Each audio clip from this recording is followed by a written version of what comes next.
When did you first discover light? Oh, as a child, and this is terrible to say, but there are little boys that like to want to be a fireman or something like that. And I would track light in my room, and there was a night light that my mother kept on that you plug in so that she can come in and change the child.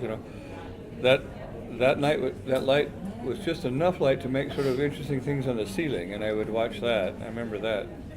And those are some memories. I've always been fascinated with light, and it just never went away. So, in that way, there are many places that artists don't really grow up.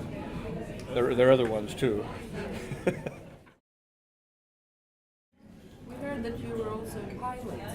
Pilot, How that's has that true. affected your work? Well, I'm interested in this sort of new landscape, as I call it, without horizon. And if you go into the Gansfeld pieces, it's a little bit like this landscape that you can find when flying in instrument conditions or through cloud or fog.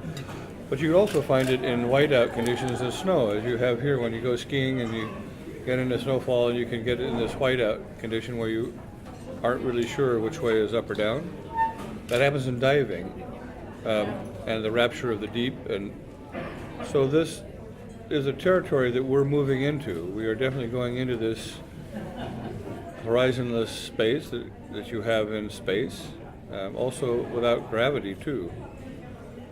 So you see that a little bit, feel that a little bit, even in the Bindu shards. And so that's a landscape I'm really interested in. It's one of thought. Certainly it's one that has to do with Boolean algebra and cyberspace in terms of really taking it on in its kind of mathematical concept. But we are entering this world, and so some familiarity with how to behave in this horizonless space is interesting.